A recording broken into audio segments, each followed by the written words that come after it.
Tata ba mama bandeko tozali kotombela bino mokolo malamu na dimanche na biso ya suka ya confinement oyo ya le 9 août 2020. Nzambe apambola yo, Nzambe apambola nga, apambola biso nyonso na ngolu oyo asaleli biso. Tobi ete tozwaki tango molai na kofanda na ndako metala sika wa Nzambe na kati na bolingo na ye azali kosala biso ngolu ete bikuke bikoka kofungwama tokobondela. Nzambe papa totondi yo, tokumisi yo, topesi yo lisusu merci mpona dimanche ya lelo mpo tozwa libaku ya kolanda maloba na yo. Nazali kotika bandeko nyonso bazali kolanda biso na mokili mobimba na kati na maboko na yo na kombo na Yesu oyo azali mokonzi un peu mobiki tobonde bongo pe tolobi amen.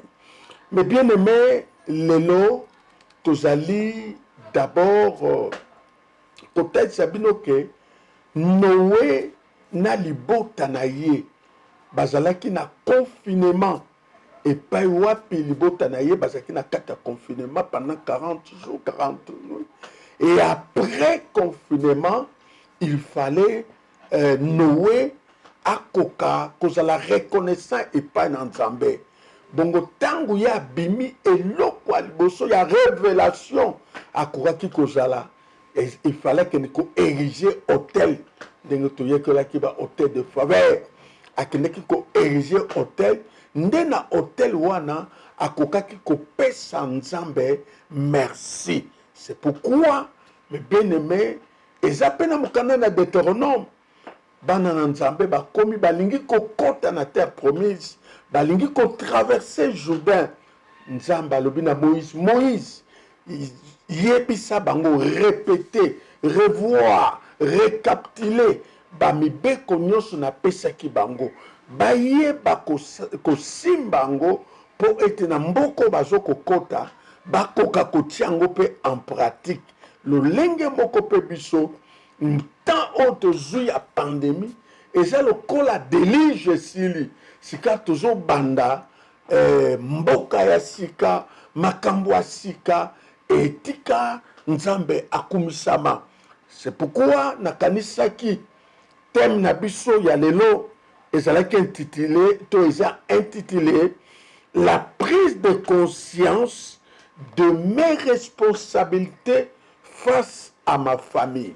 Nabandeli, la prise de conscience de mes responsabilités face à ma famille. C'est-à-dire que nalingi na mate alelo to benda mayele ya mutu nyonso po tel que biso toza wana biso nyonso to uta na famille biso nyonso tozo faire partie d'une famille quelconque que tu veuilles ou pas tozali moko na kati na libota. Yango wana tolingi koyekola ke na kati ya libota mutu nyonso aza na rôle à jouer.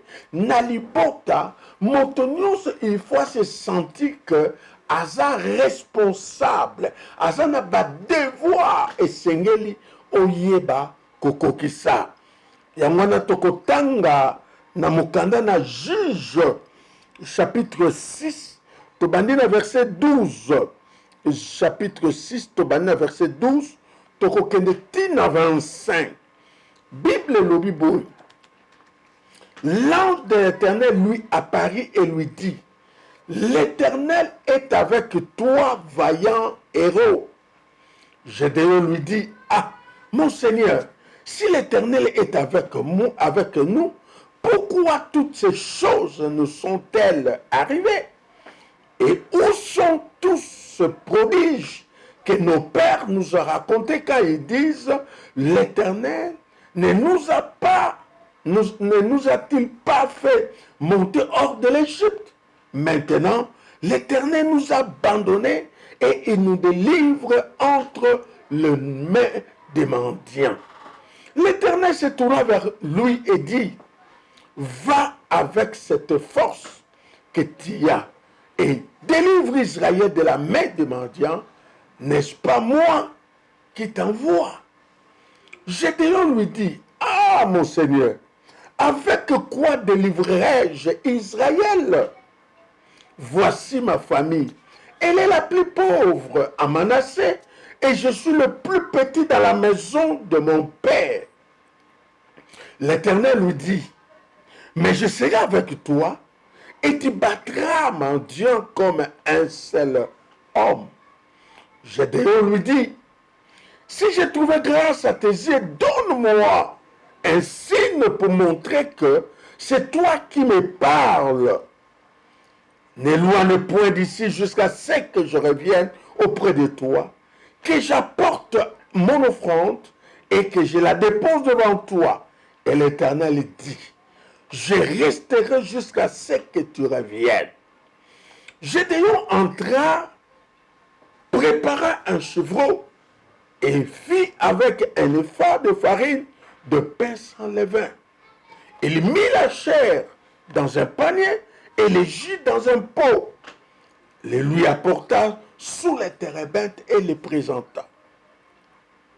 L'ange de Dieu dit, prends la chair et le pain sans levain, pose-les sur ces rochers et répands le jus. Et il fit ainsi. L'ange de l'Éternel prend la chair et le pain sans levain, pose-le sur. L'ange de l'Éternel avança l'extrémité du bâton qu'il avait à la main et toucha la chair et le pain sans levain. Alors il s'éleva du rocher un feu qui consuma la chair et le pain sans levain, et l'ange de l'Éternel disparut à ses yeux. Et l'Éternel lui dit, sois en paix, ne crains point, tu ne mourras pas. Gédéon bâtit là un autel à l'Éternel et lui donna pour le nom paix.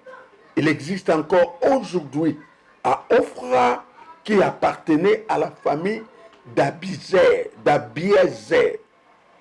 Dans la même nuit, l'Éternel dit à Gédéon, prends le jeune taureau de ton père et un taureau de 7 ans, renverse l'autel de Baal qui est à ton père et abat les pieds sacrés qui est dessus. Bien-aimé Awa, ezali koponama ya Gédéon. Gédéon azalaki comme mwana ya suka. Gédéon azalaki na considération penza te. Pe Gédéon abotami na kati na Manassé, donc libota ya pasi. Ya pasi. Alors Nzamba asali ke abimeli Gédéon. Abimeli Gédéon pour atinda ye mission ya délivrance na bango face na ba Madianite. Alors qu'est-ce qui s'est passé? Bien-aimé Nzamba abimeli Gédéon ayebisie. Abi buza na kati na kimia. Yo Gédéon yo nde kokende kobunda. Pe na kobonza ba Madianite epai na yo pe bokozwa bango. Mais bien aimé, Gédéon amitali, atali famille, ndenge baza habité ngate. Nakokende ko délivrer bango na nini? Nga mutu pamba, bato libota pamba, libota passe, nakende ko délivrer ndenge nini? Mais Nzamba lobi, nako livrer bango na maboko na yo, nako bonza bango na maboko na yo. Okoyeba kokangola bango. C'est pourquoi alobi nae, va avec la force que tu as, kende na makasolo ozanango onga Nzambe na tia kati na yo. Et ce qui est kuna ko délivrer bango, le poko na ngai kozala likolo na yo. Mais oui que Gédéon pas moussol mais biso toyokaki basango Nzambe ndenge ndini adelivraki bana na Israël na Egypte, ndenge nini Nzambe asalaki, ndenge nini Nzambe azalaki, me biso ndenge bazo nyokola biso, ndenge bazo botola biso babiloko na bilanga nyonso, me Nzambe ango aza wapi? Mais bien aimé, Nzambe aponaki kaka ye mpo ete akende ko délivrer. Mais bien aimé, Gédéon Nzambe alobi na ye tango asilisi koloba na ye Bible elobi wana ezalaki ange moto azoloba na ye abi l'Éternel est avec toi vaillant guerrier. Faiblesse oyo Gédéon azalaki komona na kati na ye mais Nzambe abengi ye vaillant guerrier. Et na nsima alobi bon soki Nzambe asali nga ngolu nakoyeba kobonzela ye libonza ate abongisi bilei abongisi jus aye nango alobi avant que nalobaki Seigneur soki osali nga grâce zelanga tina kende tile na kozonga ye alobi nakozela yo ake aprepare front nyonso aye kodepose yango wana akamati misuni atie wana akamati bajus asopi. Bible elobi ete Nzambe aliaki biloko wana pe ange azalaki lisusu te, ange amonanaki lisusu te. Et la suite Nzambe apesaki Gédéon mission ya kodétruire hôtel ya tata na ye. Il fallait détruire hôtel ya tata na ye.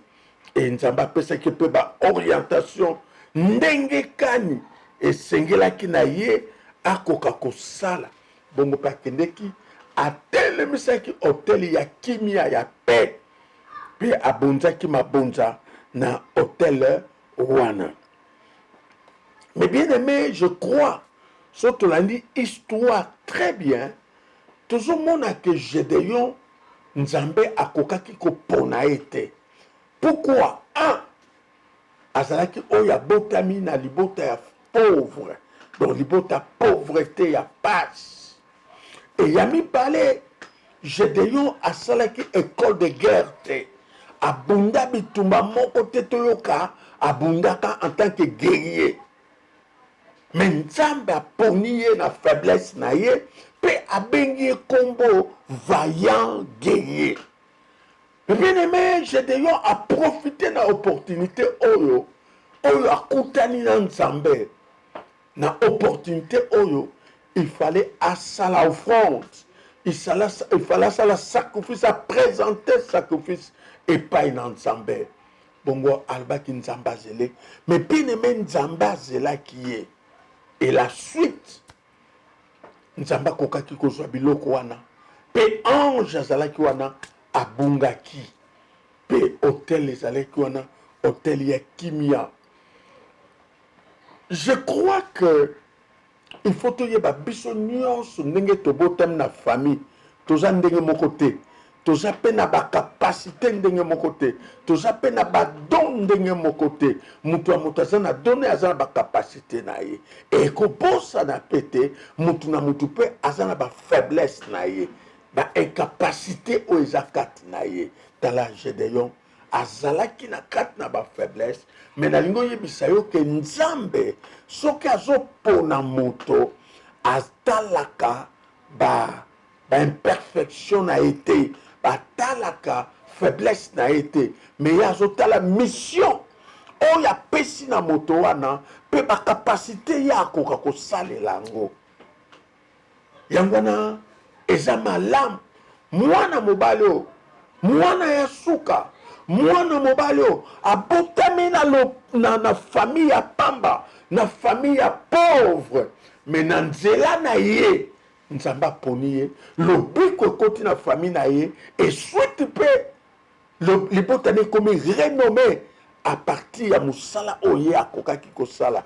Bien aimé Nzambe mpe na kati na yo moto ozolanda nga oza na bapotentialité Nzambe atia kati na yo, atia bamakoki na kati na yo. Peut-être que yo moko miyebaka te, mais oza na makoki na kati na yo oyo Nzambe atia mpona lobiko ya bandeko na yo, mpona kotombwama ya famille na bino eza yo. Yango wana moto azolanda nga nalingi oloba na yo, nalingi olobake nga Gédéon ya libota na nga Moïse ya libota na nga Esther ya libota na nga Daniel ya libota nanga na nzela nanga lobiko ezali kokota na libota na biso na nzela nanga libota nanga ezokokangolama parce que Gédéon il fallait akende oh nazopambola na libota na bino yo nde bazobenga vaillant guerrier vaillant héros eza yo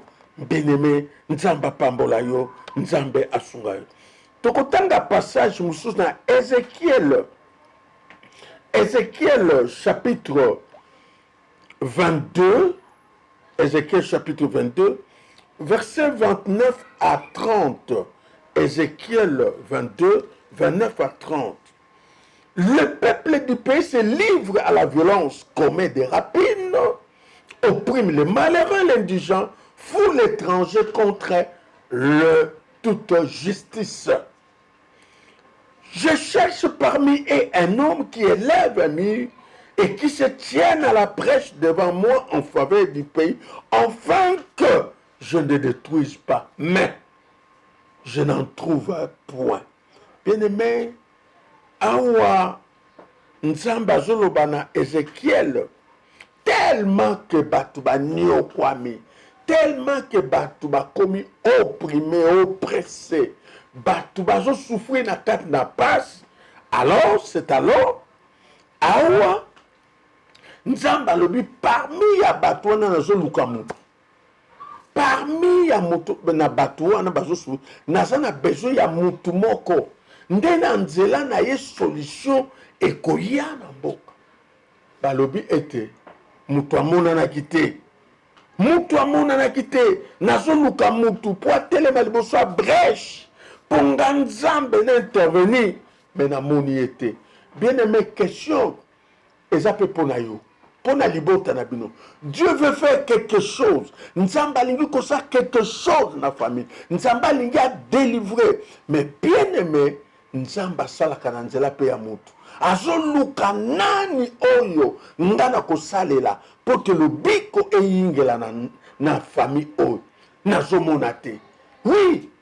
Banda kala nzamba azoluka un réparateur de brèche na libota na bino azoluka nani oyo akotelema na nzela na ye sali ekota na libota na nzela na ye solution ezwama na nzela na ye intervention yanga nzambe esalema malheureusement nazomona mutu te nazomona mutu te wapi ye me bien-aimé awa nzamba leli nzamba yoki mawa parce que sengeli mutu moko atelema oh mon frère ma soeur nalingi oloba nano après-midi ya lelo nzambe mpe azolela mpo na libota na bino alingi kosala quelque chose me nani atelema nga nalingi yo olobaki nga natelema na nzela na nga lobiko ezali koyingela na nzela na nga libota na nga etombwama na nzela na nga makambo ya minene esalema na libota na nga na nzela na nga bato ebele babikisama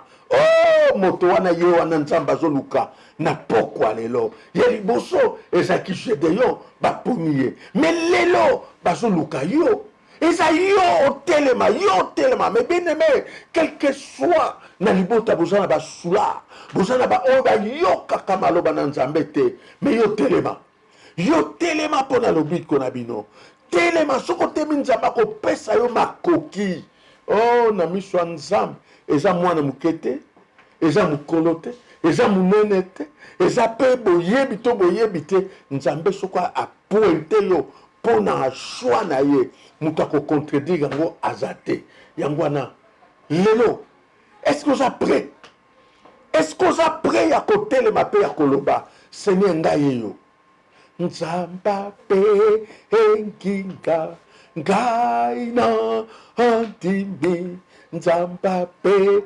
enkinga ngai na andimi nzamba mpe enkinga na andimi ngana kende kosala mosala na nzambe ngana kende ngana kende ngana kende kosala mosala nzambe azobenga yo nzambe azoluka yo nzambe alingi otelema mpo na libota na bino bien-aimé nayebi bato ebele bakoma découragé atali libota atali baproblème bazotraverse atali baréalité edécourageaka eza na basusu bakoma désespéré bandimaka te ke libota na bango ekoki kosikolama basusu bakoma découragé abati babungisa elikia esila me na après-midi ya lelo naye kopesa yo zala na elikia zala na elikia zala na elikia nzambe akosoki mpe na libota na bino nzambe akotelemisa me akosala na nzela na yo oh mon frère koluka te bozala ebele awa lobi je cherche un homme c'est-à-dire lingolo bakenzambe il n'est pas le dieu de foule non il est le dieu de foule il est le dieu de foule mais awa soba nazoluka mutu mutu azwi prise de conscience ako mutu esali ya mibale celui qui est prêt à s'engager nde bango wana ya misat un homme sérieux une femme sérieuse nde bango wana nzambe azoluka mpona nini mpo asala quelque chose na libota na bino epai na nzambe eloko ya zar ezalaka te epai na nzambe eloko ya zar ezalaka te epai na nzambe likambo ya zar ezalaka te nyonso ezalaka kati na volonté na nzambe tokesika na mokanda na Apocalypse chapitre 5 Apocalypse chapitre 5 verset 10 Tu as fait d'eux un royaume et des sacrificateurs pour notre Dieu, et ils régneront sur la terre. Je reprends. Tu as fait d'eux un royaume et des sacrificateurs pour notre Dieu, et ils régneront sur la terre. Bien-aimé, yokanga. Yesu akomisa biso ba Kristo te. Elikambo na zonge la kango mingi.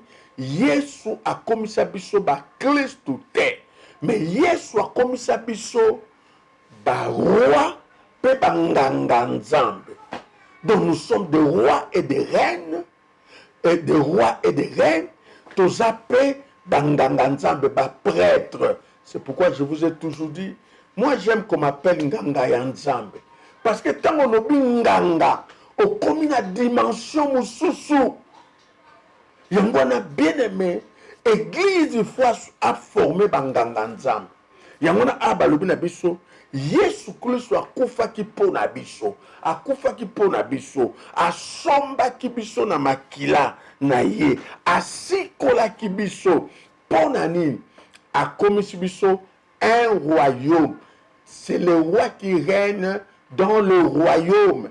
Alors sur le plan d'interprétation, elingi kolobake, dans le monde physique, oyo azoko régner ezali roi. Donc bisope to sengeli ko régner na monde physique, na monde tozali. Il faut peut te régner, il faut te contrôler, il faut te posséder.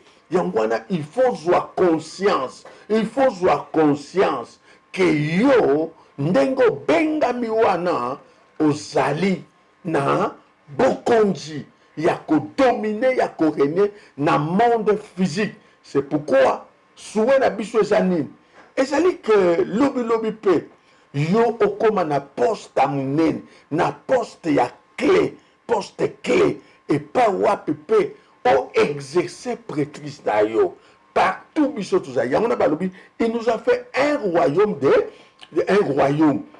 Pourquoi? Pour que nous régnions sur la terre. Or pour qu'on règne il faut ça ki bokonzi. C'est pourquoi Yesu akomisa yo mokonzi, Yesu akomisa mokonzi. Donc on va bengaka ozana onction royale ezana kati na yo. Donc oza mokonzi. Oh, nzamba kumama, nzamba netolama. Mais bien aimé, tembete, awali susu, nzamba komisi biso banganga nzambe. Et suki kaka kozala banganga nzambe te, mais Yesu a komisi biso non seulement ba roi, mais comme si biso ba prêtre, ba sacrificateur, banganga ya nzambe, biso to komi banganga ya nzambe. Mon frère, nganga nzambe eza oyo azo contrôler, eza oyo azo ko régner dans le monde spirituel, dans le monde spirituel. Donc ndenge yo zawana, il faut yeba ke esengeli na yo au régner dans le monde physique et dans le monde spirituel. Au moins avantage au biso tozana ngo ezali yango que biso tozali ba oyo tozali ko régner dans le monde, tozali ko régner dans le monde physique, tozali ko régner dans le monde spirituel. C'est ça oyo biso tozali. Yango na yeko yebisa yo oza mutu apamba te, ozali mutu na motuya, oza mutu na valeur, oza mutu oyo komimonaka te oza pamba, komimonaka te ozanga tina, komimonaka te okoki te. Non, ozali mutu na motuya, ozali mutu na motuya. E yango wana nazali encourager yo, nzambe alingi ozwa maloba oyo, nzambe alingaki ozwa libaku ya maloba oyo, eza po ebenda conscience na yo. Mais bien aimé, pour régner dominer, eza kaka mbongo te, pour régner dominer, eza kaka kisi te, pour régner dominer, eza kaka te soki ni. Non, bien aimé, oyo nzambe aloba yango wana. C'est pourquoi naye ko informer yo, naye ko informer lelo oyeba ete yo ozali roi, oza mwana mwasi oza reine elobi nzambe, oza lisusu nani, oza prêtre, oza nganga ya nzambe, nganga ya nzambe. Oh, gloire à Dieu. Nzambe na ngai apambola yo, nzambe na nga asala yo bola. Siko tolingo kota na ba leçon à tirer. C'est pourquoi il faut que comment leçon à tirer. 1. Tu es le choix de Dieu pour ta famille. Tu es le choix de Dieu pour ta famille. Et donc on a dit bango, ozali mo ponami on nzamba pona pona libota na yo. Kotala yaya te, kotala leki te, kotala nante, mais yo za choix nzambe. Est-ce que koko beta tolo, le ba naza choix nzambe, naza mo ponami na nzambe. Est-ce que koko le bango, naza mo ponami na nzambe. Mais bien aimé batu bakoki ko voter yo, batu bakoki ko soutenir yo. Mais sans qu'on a choix ya nzambe, on a besoin de batu ba soutenir yo, on a besoin de batu ba voter yo.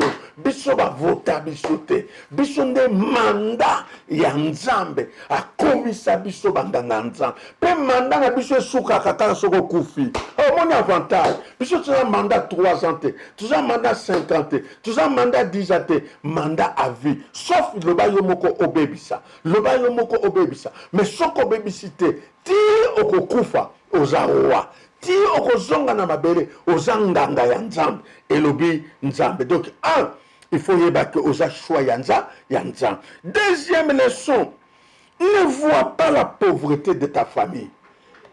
Ne regarde pas, oh biso, toza mutambongo te, biso toza batwa passe, soko tali, okokota na programme nzambe te. Soki yo tali, okoyeba kosala onzamba lingite. C'est pourquoi, mes bien-aimés, kotala pauvreté na binoté. Oui, vous avez passé par là. C'est vrai, famille Nabino, esa famille aux en passe. C'est vrai, famille Nabino, esa famille aux en nyokwama. Mais laissez-moi te dire, bien-aimé, il faut yeba ete. Kotala yangote, yotalanda onzamba lobi. Yango wana na Jérémie 29, 11 lobi. Je connais les projets que je formais pour toi. Projet de paix et non de malheur. Projet de paix et non de malheur. Est-ce que tu peux dire amen, amen? Est-ce qu'on peut s'amen à bien? Gloire à Dieu. Troisième leçon, Bazali Kopé Sabiso, Balobi, reconnais les capacités. Quelles que soient tes faiblesses, reconnais les capacités, la potentialité. On zamba tchakati na biso. Tozana ba talent. On zamba tchakati na biso. A tozana ba don. oyo pesa kati na biso nzamba mutu na mutu aza na capacité. C'est pourquoi il faut luka on se découvrir oza na capacité nini, oza na potentialité nini. C'est pourquoi on a conseillé yo bien aimé soko o découvrir na domaine ni noza makasi luka ofungwama na domaine wana biso atuma soki muto abando teka makala toyoke chamo yepake na makala. Ah, mapa. Non, c'est comme ça. Non, c'est pas bien. Il faut miluka. Il faut miyeba. Ozana biloko nini nzamba tia kati na yo. Ba potentialité. Bon mengo nini nzamba tia kati no. Ba richesse nini nzamba tia kati na yo. Et soko découvrir ango. Bien aimé, eza pe pona ko contribuer na famille na bino. Eza pe pona libota na bino. Et ça c'est très important. Sinon te eza na tina mon côté. Eza pe na batuti lelo. Ayebite. Nini eza na kati na ye. Ayebite o nini nzamba tia kati na ye. Eza mawa na bato ndengo wana. Et batandeng wana bazaka bato moko problématique. Et batandeng wana bazaka na zwa makasi, bazalaka na likonia makasi. Batandeng wana basepelaka na baninga te. Batandeng wana ba reconnaîtraka ba capacité maninga te. Mais bien aimé, soki nzamba lingaki lelo tokutana na libaku ya enseignement oyo ya ministère code de la foi parce que alingi à la moussayo. Quatrième leçon, compte plus à Dieu.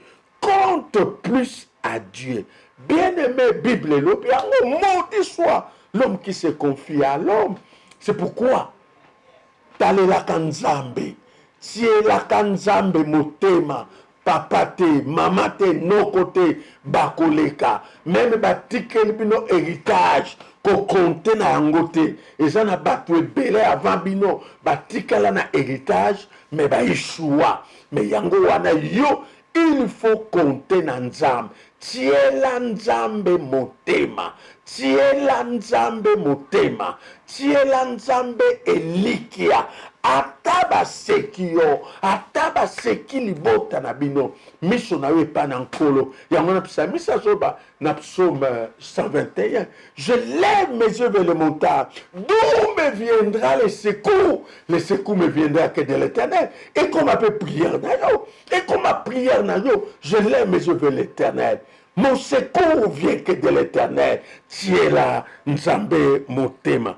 Troisièmement, présente toujours le sacrifice d'action de grâce pour ta famille. Ah oui, notion, en tout cas, dans le Béliango, mingi likambo ya sacrifice d'action de grâce. Sacrifice d'action de grâce. Bien-aimé, eza malamu ya kotumbaka mbeka pona libota. Tala, Noé après délige, à une offrande, na kombo ya libota, na Gédéon. Jésus a contenu dans Zambé, malekisi yango pambate, a profité, a présenté offrande naïe. Bien aimé Abraham, ce qui promet sa kobota, parce qu'à Pesaki, tango a laissé ba ange, sisi kolia ba lingoken, ils ont prophétisé Nicolas Saba. À la même époque, l'être rozonga, okobota. Mais bien aimé, Nzamba a besoin de sacrifice d'action de grâce. Ya libota, na kombo ya libota, tout présenta comme sacrifice d'action de grâce. Et tout le monde a nini Nzamba a kosala pona biso. Tout expérimenter makamami nene ya Nzamba na bomo na biso. Sixième leçon. Il faut croire à la restauration de ta famille. Il faut croire à la restauration de ta famille. Bien-aimé, même famille ango omoni espoir exaté. Mais awa balobi espérer. Awa balobi il faut croire, il faut espérer que souka libota nanga ekozala restaurer. Eza possible. Eza possible. Ce qui est monde eza impossible. Mais na ekoyebisa yo eza possible. Libota na yo ezala restaurer.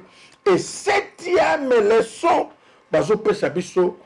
tu peux faire quelque chose pour ta famille.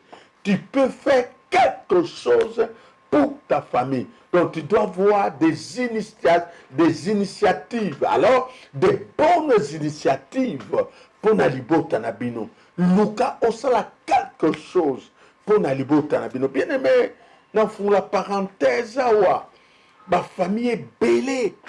Papa tikeli bango lopango. Papa tikeli bango lopango. Mais ça héritage. Et au contraire, esengeli ba bakisa. Ba tonga lisusu ba pesa valeur na lopango wana. Malheureusement, bango musana bango ba teka lopango to kabwana.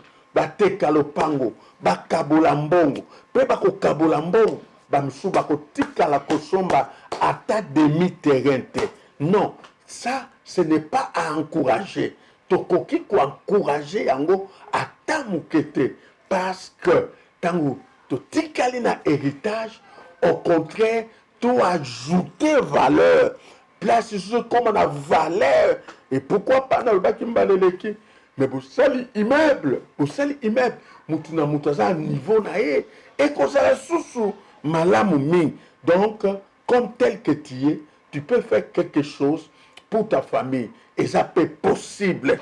Ce qui est que ça possible était, mais na ko bisayo et ça possible. Malé mais toujours que sous qui ça. Il y a une 8e leçon. Savoir aussi encourager les autres pour leurs capacités. Savoir aussi encourager les autres pour leurs capacités. Mais bien aimé, et ça peut malamu ya ko féliciter kabaninga. Ya ko encourager ba. Na libota zwaka initiative ya ko encourager ba. Mutalingi kotanga encourager. Mutalingo sala mo sala encourager. Et kozala malam soki biso nyonso un jour to komi na ba capacité ya ko développer makambo ebele libota na biso kotika histoire. Mais mingi batu basana maloba ya découragement.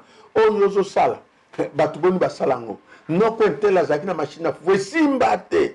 Et bilanga n'en parle pas. De paroles. Non. Il faut encourager. Vous voyez, même à ce que patauger, mais encourager. Même à ça, encourager. Il faut encourager les uns les autres. Et ceux qui peuvent découvrir leur talent, leur capacité, leur potentialité. Oui, c'est un quatre na moninga. Ceux qui ont découvert, il faut l'aider.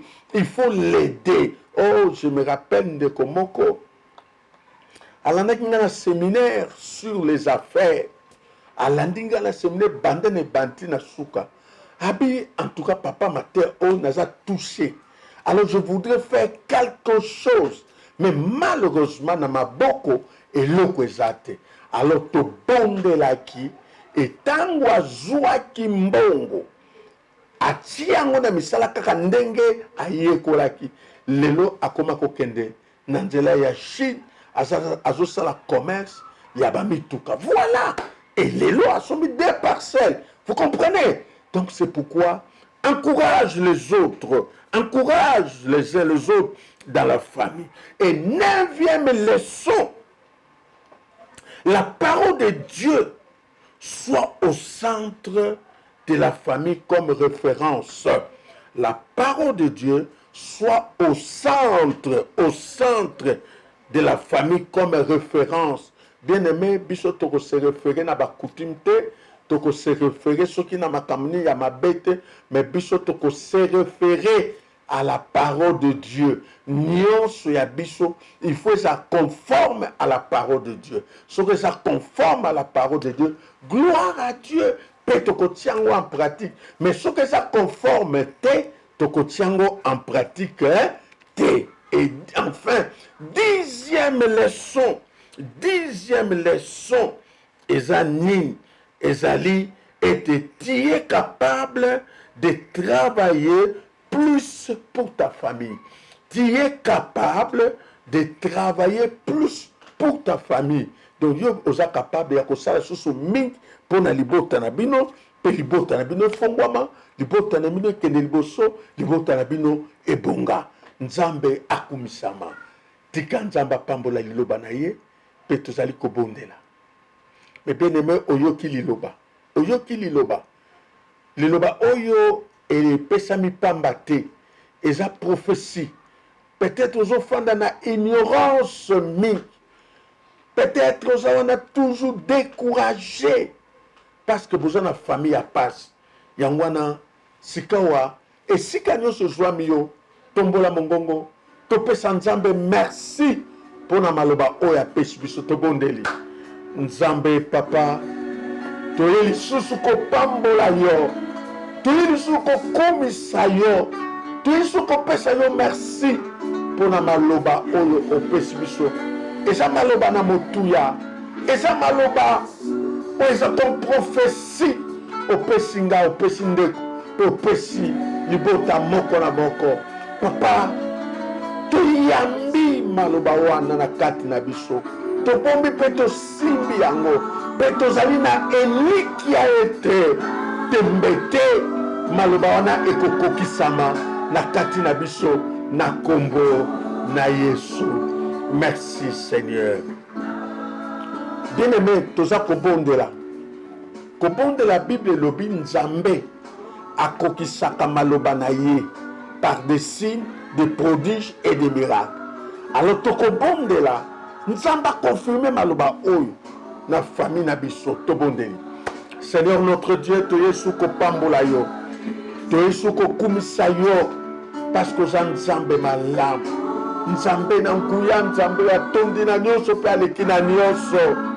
Lokumu ezonga bobele epai na yo yango wana tozali kobondela ndenge Bible elobi yo nzambe okokisaka maloba na yo elekaka pamba te okonfirmaka yango na basine na baprodige. Seigneur, biso tozokokroa ke maloba biso toyoki ekokokisama na famille na biso, ekokokisama na bomoi na biso, okokonfirme yango na kombo na Kristo Yesu oyo azali mokonzi. Merci. Bien-aimé, toko se repentir parce que bato mingi tozaki ba ignorant, tozaki ba négligent. Lelo libota na biso koza ndenge eza te parce que tozangaki ba connaissance abo. Toko senga nzambe alimisa biso tobondeli. Nzambe papa, toye komikitisa, toye kosenga yo bolimbisi. Ondima olimbisa biso yokela biso mawa. Bulisa biso na makila na mwana na Yesu makila na talo. Wesopanaki na ngomba na gomba na kogota. O nzambe toye kosenge pana yo. Yokela biso mawa, limbisa bulisa. Petola parce que tozui retard. Mais dis-moi nzambe olingaka biso. Yango no pesi biso maloba oyo na kombo na Yesu. Merci. Bien-aimé, toko bondela ndenge tozwi mateya oyo nzambe alobela biso eza na bandoto, nzambe ataisa biso bapotentialité oyo atia kati na biso, peut-être na yebaka te nini oyo ya motu ya nzambe atia kati na nga. Alors tosenga nzambe alamusa afin découvrir biso batala bapotentialité bacapacité atie tobondeli. Papa toyesusu epai na yo kobondela tosambela te nzambe oyebi oyo tia kati na biso batalent badon bapotentialité otia kati na biso eke bapotentialité wana soki todécouvrir yango totia yango en pratique tokomona nini yo okosala. O nzambe na bomoi sunga biso salisa biso po ete moko na moko adécouvrir oyo eza na kati na ye.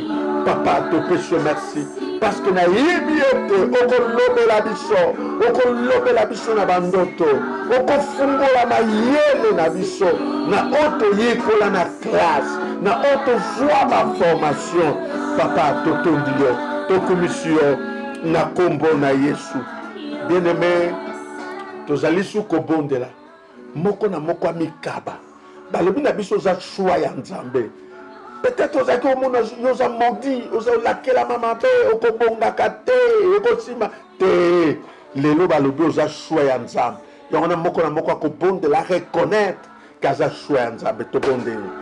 Papa merci parce que todécouvrir que ngai na bandeko toza bashwa ya nzambe yo mpona biso na famille oyo. C'est-à-dire kobotama na biso na famille eza hasard te, eza na kati ya volonté na yo. Yango na Nzambe sunga biso, salisa biso pour ete to comprendre que to ponama na Nzambe, pe Nzambe mutu atinda biso na ba famille oyo. Nzambe atinda biso, même famille na biso eza famille ya pamba, mais yo tindaki biso na nzela na biso sali ekota na kombo na Yesu Kristo.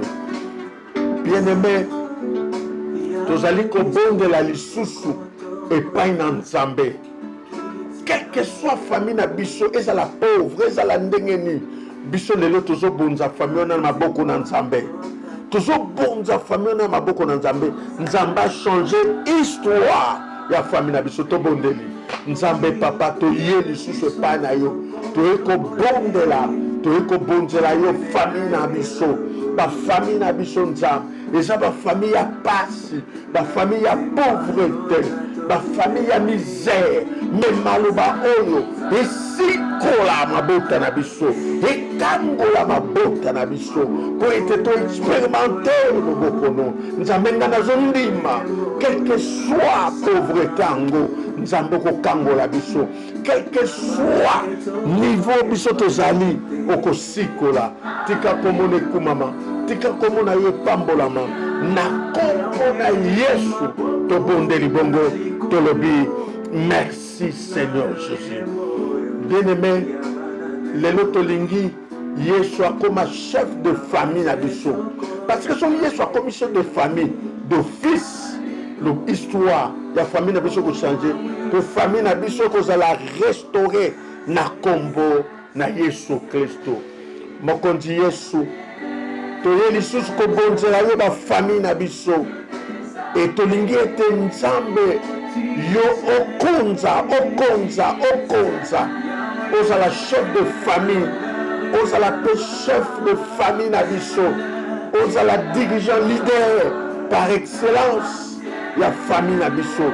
Yango na to pamboli yo, yango na to kumisi yo, yango na to netoli yo, lokumu kembo mashonjoli tika edzonga bobele epai na yo na kombo na Yesu oazali mokonzi un peu mobix.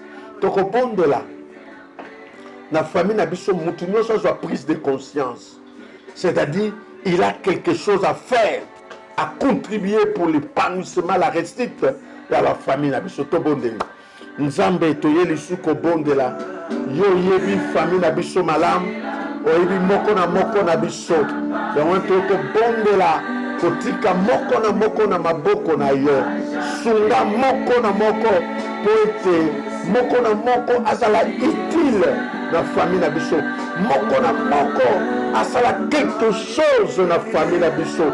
Yango na toza kopambola yo, yango na tozali kokumisa yo, yango tozali konetola yo Nzambe na biso, ozwa na yo lokumu, okumisama pe opambolama na kombo na Yesu oazali mokonzi un peu mobix na biso.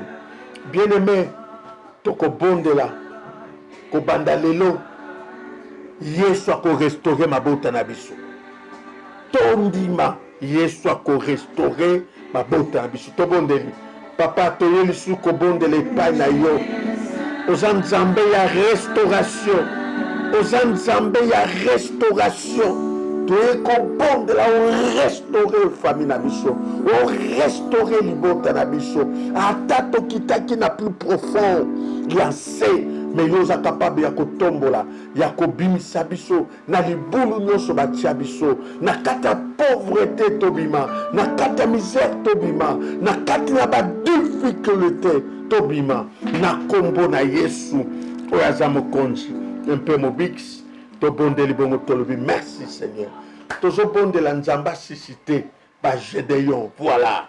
Nzambe bimisa na libota na biso ba Gédéon bazala ebele, ba vaillant héros, Nzambe bimisa. Tobondeli papa toye lisusu epai na yo kobondela mpona libota na biso. Telimisa ba vaillant héros, telimisa ba vaillant héros, telimisa ba vaillant héros. Papa totondio, parce que toyebi et tozo kotelemisa ba vaillant héros, ba kotelema mpona lisikolami mpona bokangolami na kati na biso na kombo na Yesu oyo azali mokonzi mpe mobikisi na biso na kombo na Yesu. Merci Seigneur Jésus. Tolingi kobondela nzambe apambola libota na biso parce que soko apamboli tokozwa baoffrande mais soko apamboli to tokozwa offrande ndenge nini yango tozosenga loboko ya nzambe eza na libota na biso apambola biso financièrement mpo te tomemaka bofrande tobondeli papa toye epai na yo esu kobondela tozala kotika libota na biso kati ya maboko na yo opambola biso financièrement tozala béni financièrement opambola mosolo na bafamille opambola ete mabota na biso ezwa bamoyen oyo ke tokokaka koya kobonza baoffrande ndenge toyekoli kopresente basacrifice d'action de grâce ndenge toyekoli. Nzambe kumisama na yo, nzambe pambolama na yo, nzambe netolama na yo na kombo na Yesu oyo aza mokonzi mpe mobikisi na kombo na Yesu. Tokomi na suka Yawe na pamboli yo na kumisi yo mpona bayebanso balandi priere mpe bakoti na kati ya priere tolingi batémoignage ya minene batémoignage ya bikamwa meme bafamille ebwakama orécupere bango famille ezinda na kati na bondoki orécupere bango famille eza na kati na badifficulté nzambe bimisa délivrance eza possible délivrance eza possible na nzela ya moko na kati na libota oyo telimisa baJosue telimisa baGédéon telimisa baEsther telimisa baDaniel telimisa Néhémie na kati ya famille oyo papa topesi yo merci lokumu ezonga bobele epai no na kombo na Yesu tolobi bongo amen. Bien aimé toza bandeko ya école de la foi c'est-à-dire ministère école de la foi toza na RDC na République démocratique du Congo na balabala Makanza 60 na commune Ngeringi. Bien aimé nazo yamba chaque mardi chaque mercredi kobanda 9h 15h lokola tokomi na déconfinement 9h jusqu'à 15h nazo yamba et soki pe oza besoin ningo kota en contact na biso bien que numéro na biso ezali koleka mais okoki ko kota en contact na biso na plus 243 81 24 74 041 plus 243 84 74 041 awa toko kota ozwa biso même na WhatsApp numéro mosusu plus 243 85 32 35 698 plus 243 85 32 35 698 au côté na YouTube na biso okeka ko beti Crispin Toto TV okozwa biso na YouTube okepe na Facebook obeti kaka école de la foi kangisi nyos école de la foi au sauté Ntoto Crispin soko koti okozwa biso na Facebook toza besoin ya ba suggestion na bino ba critique na bino eza ba critique constructive pour te toi améliorer pe mosala et toza wana pona mutu nyonso pe tozosunga bato nyonso na mboka nyonso kozali soko koti en contact na biso opesi biso besoin na yo nzamba kosunga. C'est pourquoi lobi lundi toza na retraite de prière et bandi mais tokozwa yango mutu na ndako na ye bamisusu baza na groupe na biso se bazwi yango mais yo soki nano zwi te eh bien kota na WhatsApp na biso na numéro oyo na pesi okozwa retraite na biso zobanda lundi kaka oyo le 10 tokosukisa mercredi le 13 je pense un mercredi tokosala yango mutu na ndako na ye mutu pa na ye mais nde toza na programme oyo topesaki e yozwa programme wana sala yango e na suka tokoyeba kobondela thème ya retraite na biso ezali pourquoi suis-je né? Pourquoi suis-je né? Nabotama pona nini? Nabotama pona nini? C'est-à-dire que tango mutu azomona badifficulté baproblème solution eza te baquestion nazomitunaka mpona nini nabotama. Alors premier jour eza repentance personnelle, troisième jour la délivrance et quatrième jour l'accomplissement du dessein. tokosenga nzambe accompli. Bien aimé, luko kota na retraite, luko kota na retraite oyo kota na WhatsApp na biso okozwa programme nyonso tokomi na biso na suka ndenge boyebi wabino pasteur Crispin Ntoto soki yesu amizongi ete nde tokokutana tobondeli papa topesi merci pour la prédication ya culte na biso ya liboso ya suka pardon na déconfinement po ete tobanda baculte nyonso pambola ndeko nyonso alandi biso pambola ndeko nyonso azwi libaku ya kolanda biso nabonzi bango na maboko na yo na kombo na yesu tobondeli bongo mpe tolobi amen.